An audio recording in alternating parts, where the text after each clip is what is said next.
Hey everybody, this is AEN All Everything Now. It's everything I'm interested in. It's all right now, and it's gonna be uploaded right now after I do this. Anyway, I'm gonna talk about today a little dark issue that I've been kind of iffying around whether I should or not, and that's not because I don't talk about the issue. I do. But it's a personal issue, and it's something that I don't try and lean on or discuss much because it's part of who I am now, and I try and shield it as much as I can.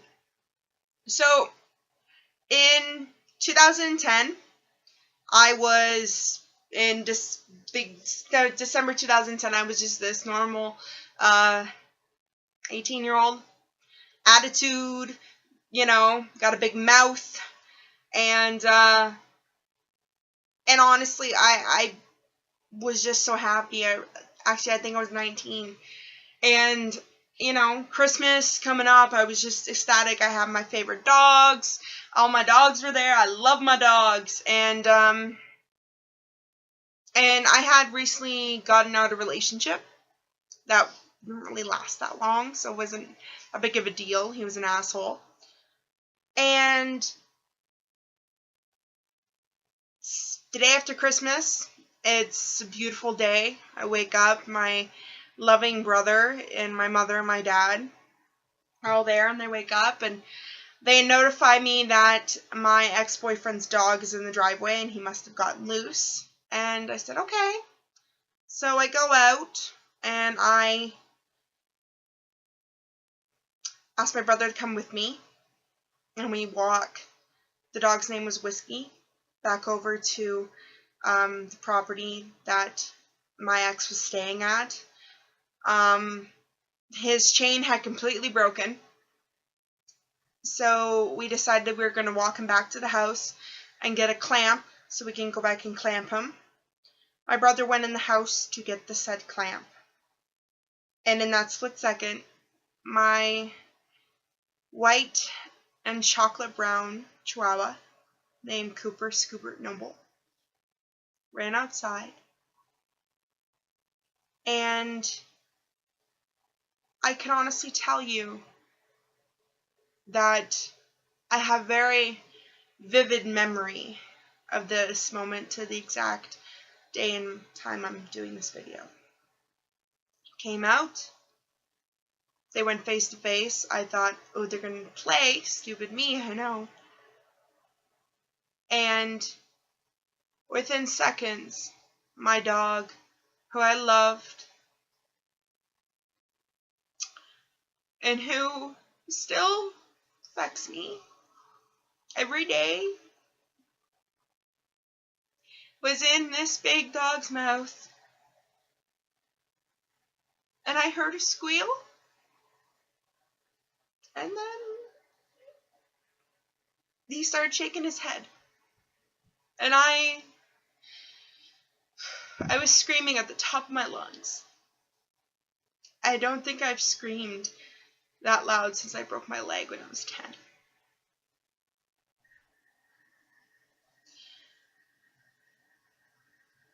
Sorry. I ran in the house and I said that Cooper was dead. Cooper was dead. Whiskey attacked Cooper. And my dad, being who my dad is, went and got his gun and killed the dog. I hate that that dog had to die that way, and I wouldn't put that on anybody. But that big dog, that pit bull and Rottweiler mix of a dog, took my baby boy. This is him right here. This is Cooper. It's my baby boy. He was 8 when he died. He was my best friend. He had been with me practically my whole time as an adolescent. And he truly was my best friend. This dog would watch movies with me. We had a ritual where we'd watch Pirates of the Caribbean, and he would sit in my lap and watch the movie with me. He was my best friend. I didn't have many friends growing up because I'm a big girl. I got made fun of a lot, and I wasn't, I guess, a good person to be around because, I don't know, I guess I was just too fat. I guess, I don't know. But anyway,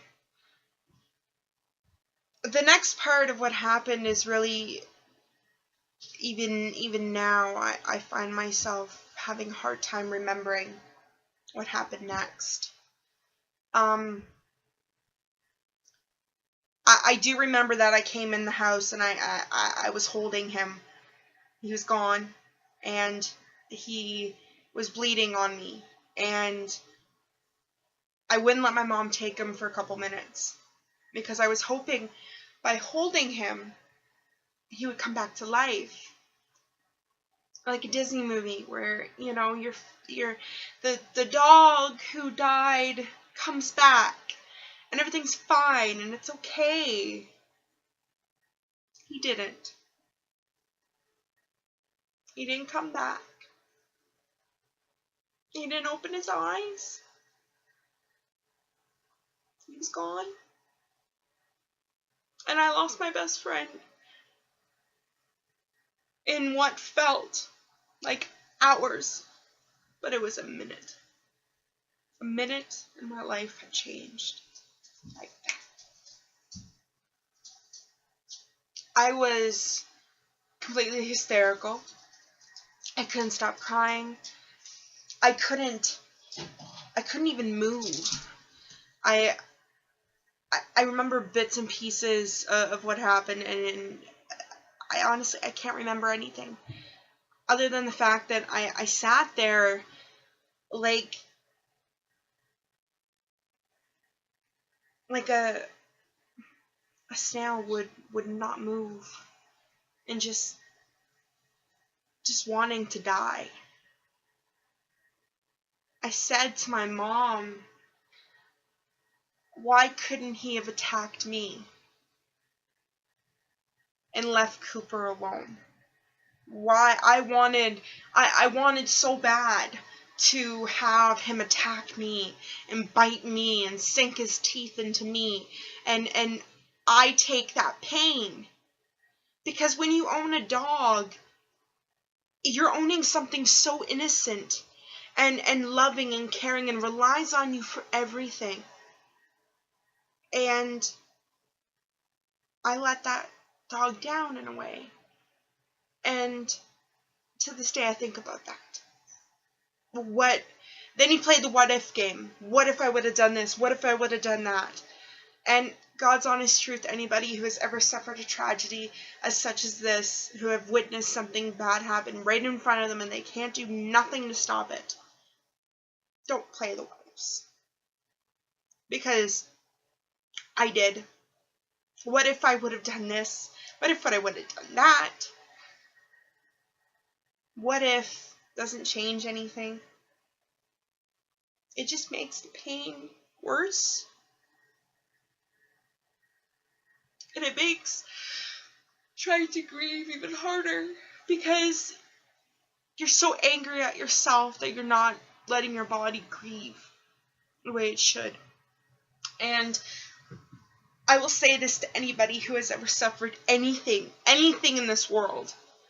Do not let someone tell you, okay, it's time's up, you can stop grieving now, okay, you're done.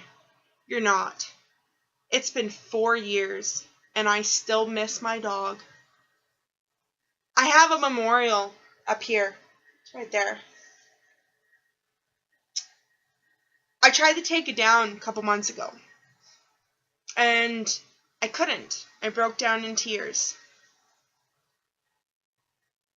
Because I felt like I was ripping off a piece of him, and and I was taking him down, and this would mean I'm forgetting about him and that everything is healed and everything's better and everything's happier, and it's not. For 2 months, no word of a lie, I laid in bed, I went to the bathroom, I barely ate. My mom had to make me eat. And I cried and I slept. And when I was awake, I tried to be normal. I tried to go back to being normal teenager. I tried to go back to researching. I love to research movies and TV shows and stuff like that. I couldn't. So I started listening to 2 songs by one of my favorite artists, Pink. Raise Your Glass and Fucking Perfect. I listened to Raise Your Glass thousands of times in 2 months. I played it on repeat. It's the only song I would listen to. It's the only song that make me feel something. And I wanted to be happy. I wanted to raise your glass and be happy, and it's okay. You can be happy. And every time I tried to be happy, I had a little thing in the back of my head going, how dare you be happy? How dare you be happy? You just lost your best friend. You just witnessed your dog die right in front of you. How dare you be happy? And that would change like that. And I would be crying, and I would be back in bed, and I would be sleeping. Because that's what you do when you're depressed. It's one of the things you do. Sleep. Because when you sleep, you pray. You pray for the deepest, darkest spots of you that you'll not wake up. And I prayed for that moment every day for 2 months. Every day. And then it came to this abrupt, what I wanted to be the end. Now, for those people who know me and are watching this, I haven't shared this with anybody. So this might be a little shocking. So I hope you want to message me and ask me about it or something. So I began cutting probably about a month and a half in, maybe sooner. I started cutting my wrists, my legs, my lower legs. I started to cut. I wanted to bleed. I wanted to bleed because I felt like if I didn't see myself bleed, then I'm not alive. I wanted to die, and every time I cut myself, it was, oh, I'm human still. I'm still breathing. Why am I still breathing? I don't want to breathe. I want to be dead. So after having 2 months of suicidal thoughts, and I want to be with Cooper, and I can't live like this anymore. I can't be this way anymore. My mom takes Tylenol 3s for her back pain, and I know where they are. And the cutting wasn't doing it anymore. I wanted to die. I wanted to die, and I wanted to end it so ungraphically as possible, because I knew someone had to find me. And I wasn't even thinking of the fact, well, how are they going to get me out of the house? I'm a 300-something pound girl. How are they going to get me out of the house? Are they going to cremate me? So I wrote a suicide letter, which it seems cliche, but I had to. And I still remember what I wrote to this day. And it was along the lines of, I can't take this anymore. I miss Cooper too much. He was my life. He was my best friend. He was my heart. Please bury him with me. I love you, and I'm sorry. And I went and I got the bottle of Tylenol 3s, and it was full. It was full. And it was about 3 o'clock in the morning. My parents were asleep. And I went and got the pills and I poured them all on my hand. And I had a big, big glass of pop. And another bottle of water there, just in case I couldn't get it all down. And I decided that I was going to die. And that I didn't want to live anymore. What's the point? And I had these pills in my hand. And I was bringing them to my mouth. And my eyes scanned my room for one last time. And I found, in the room, I found a picture of my mom. My mom is my best friend. She is my everything. She's what helped me through, and she's always been there, and she's always made everything better. And you know how people say you have this flash forward, and you see ahead. You have a premonition. And I always thought that was bullshit. I had one, and it was my mom finding me. And seeing her break down and cry.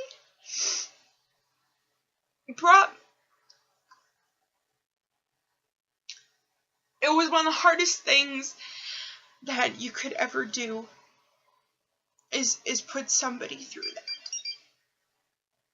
And I don't minimize suicide. I don't think it's a laughing matter. I don't think it's anything of the sort. It takes so much strength and so much power to kill yourself. To say, that's it, I'm done. And honestly, to my friends, to my family who are watching this, I was that close. If it wasn't for my mom, seeing my mom's picture, I wouldn't be here talking to you and telling you this. So, I came back to myself and I put the pills back in the bottle. And I put them back. And I stayed up all night. And I waited until my mom got up in the morning. And I told her what happened. And said I needed help. I needed help because if I didn't, then I was going to die. And I wasn't going to stop myself next time. So, my mom, being who she is, was like, okay, we'll do it. We'll set up an appointment. And the next week, I was in seeing a psychologist, and I was diagnosed with PTSD. People don't know what that is. That is post-traumatic stress disorder, and was once known as shell shock. So, when the therapist said this, I said, but I didn't go to war. Because to me, someone who has PTSD, they experience war. That's shell shock. You went through war. You experienced death in front of you. And I didn't think that you could get PTSD from witnessing what I did. I didn't think of it like that. My head didn't go click. Okay, it's the same thing. And then I got put on medication. I take an antidepressant, and I take an anti-anxiety because I was having severe panic attacks, and I sometimes still have them to this day. And I'm not an advocate for everybody must take depression pills. Everybody must take them because they're so great and so wonderful and they'll so help you. I know some people can't take this medication and it doesn't work for them. And that's fine. Not everybody is going to be going, okay, these work for you. Here you go. Have your dose. Because sometimes it doesn't. For me, they work. On a 3-yearly basis, I usually have to get them dosed up. But I will tell you now that if I went off my pills, I would get very, very sick and I would go into withdrawals. So that in itself is scary to say, but at the same time, I would rather be on them and have a sense of normalcy in my head where the thoughts are not kill yourself, I want to die. I want to live. I have this to do, I have that to do, I have this to do, I have that to do. And again, I am not saying that this is the solution. This was my solution. This was my choice. And I want to have kids. I want to be a mama. I want to work in a criminal law firm. But in 2010, I wanted to die. And it's 2015 now. And I can honestly say that I'm not healed. I don't think I'll ever be healed. I don't think you can go through something so traumatic and be healed in 5 years. This is where it goes back to where somebody tells you when you're grieving that, okay, time's up, you don't have to grieve anymore. That's bullshit. That's fucking bullshit, okay? You can grieve for as long as you need to grieve. You can have depression for as long as you feel you have it. It doesn't go away. It doesn't snap out of it. Your panic attacks just don't disappear in the air after you've had them. No. I have very harsh panic attacks. I have 2 switches when I have them. Either I get really angry and really mad, and you do not. Honestly, you can ask my mother, you do not want to be in the room. Because I lash out, and I'm mean, and I'm nasty. Or, there's a flip side of the coin. And when I have panic attacks, I get very emotional, and I cry, and I do that cry where you're out of breath, and your eyes hurt, and you have a headache, and everything just shuts. But then after about 20-30 minutes of having this outburst, I shut down. I go quiet. I go utterly quiet. And for anyone who knows me, it's kind of hard to believe. But for anyone who's actually witnessed me have a panic attack, you know that I go quiet. And my mother has stated that it's scary. Because my eyes even, the light goes from them. It's like she put it once that I go into a different place where she's not allowed to go. And it's because, I guess in my head, that place is protected.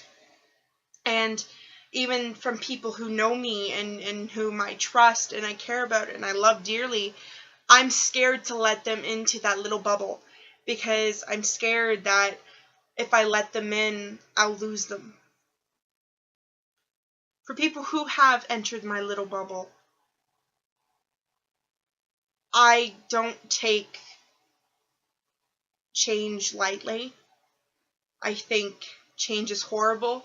Going back to school was one of the hardest things I had to do because what was holding me back was whether I was going to live in Peterborough or live home.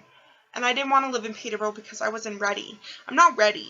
I'm not ready to live on my own yet and to be without my animals. My animals, they're like a lifeline to me. And I love my animals. I love my animals. And that was one of the scariest things for me, is having something happen to them or something happen to my mom while I was gone. And that terrified me more than anything in the world. So I actually, for a year, didn't send my application into to school because of that fact. And then thanks to my mom, she just said, I'll drive you back to school. Back and forth to school every day. We live for 45 minutes away from Peterborough, but I'll drive you back and forth to school every day because you need to do this. And I love my mom. I love her for many reasons. And being by my side through everything I've done and everything I've said, as stupid as some of this sounds and as crazy as some of it sounds, she's been there for me through everything. And a lot of people ask me when I do tell them what happened, they ask me, how do you deal with death? And the real thing is that I don't. I had, by the time I was 16, I had 4 grandparents pass away and an uncle. I have no grandparents. And that breaks my heart most days because I envy anyone who has a grandparent. I envy you. You're very lucky. But I can honestly say that because I have lost so many people in my life, funerals to me are so boring and they don't represent the people at all. And very heart-wrenching to be there. So I don't like funerals. I like celebration of life. That's my choice. I can honestly say that after witnessing what I have witnessed, that if I had a choice between a dog dying or a human dying, I would choose a human. And that's me because animals are like babies.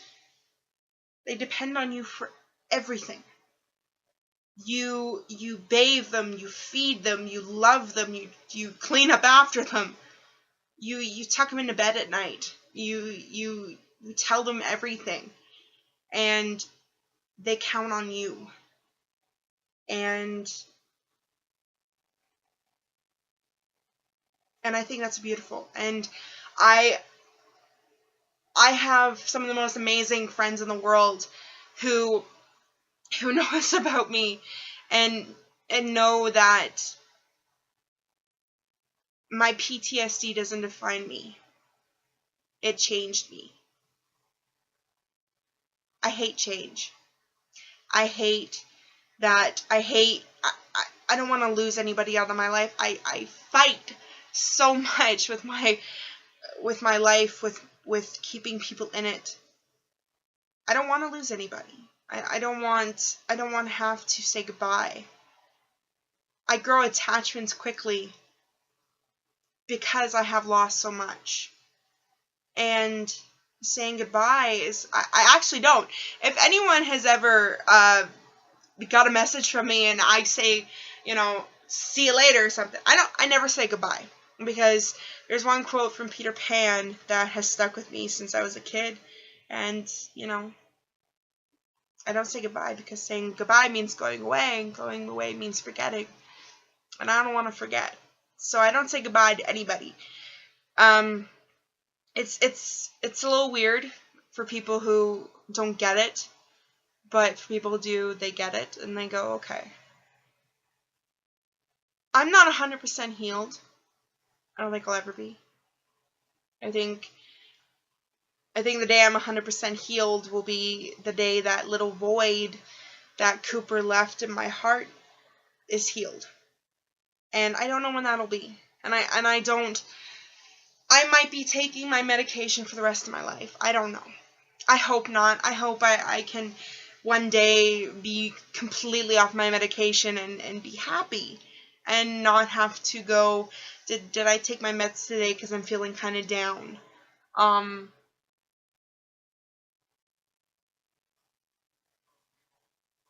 I hate that I hurt this much some days, and I hate that I almost put my parents through burying their child. A lot of people say that suicide is a coward's way out. I beg to differ. I think suicide is one of the hardest things that you have to do. And it takes so much courage and so much bravery to end your life and to say you want to die and do it.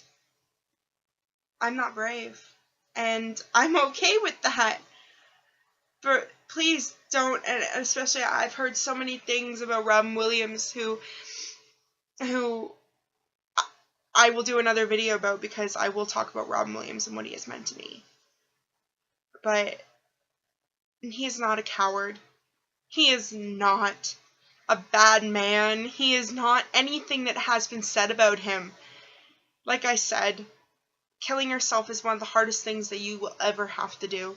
And you have to be in so much pain and so much agony to do it. And don't ever question somebody's motives behind killing themselves. Because the only person that knows is no longer here, unless they left a note. And for those people who watch this and their loved ones have committed suicide, I'll tell you that your family member is so brave and had one of the biggest hearts in the world. But for whatever reason they chose to end their lives. Not because they were selfish, not because they had their own prerogative, because they couldn't do any more good on earth. And that's the sad part, is that we don't get it. And I don't think we're supposed to. I don't think we're supposed to judge people who commit suicide. I think we're supposed to mourn them and cherish them. So anyway, so that's how I am the way I am. I guess I'm very argumentative still to this day. That hasn't changed since way back. That hasn't changed at all. I'm more cautious though. I'm majorly more suspicious of people than I should be. I question everything somebody says to me, even if they're telling me the truth right to the face. I question everything. I don't trust anybody. And the people I do trust, they have gained my trust fully, and incredibly so that I trust them with my life. And for me, that's a hard thing to do. I miss Cooper every day. I miss him growling at me and talking, I guess you could say. I miss waking up and him laying on my pillow next to me. And it's something so hard that you'll never ever feel like you're the same again. And I don't. I have to be in control all the time. To my one friend Ian Clark, he knows this. I try and control what we're doing, and it doesn't usually work because he overpowers me on that one. But I have to be in control. I have to know what we're doing. I have to know it. I don't do anything spontaneous because I'm not in control. Again, I was out of control for 1 minute. 1 minute, and my life changed forever. And I'm here to talk about it and I guess that is the blessing, is that I was chicken, and I was scared, and I was terrified of leaving my mom. I'm a mom's girl, what can I say? To anyone who has the symptoms of PTSD, I'll tell you what they are. You have vivid dreams, and I mean vivid dreams. But you want to know when they turn from dreams into you see them every day when you're awake. You don't even have to close your eyes to see them anymore. You see the nightmare that you lived through.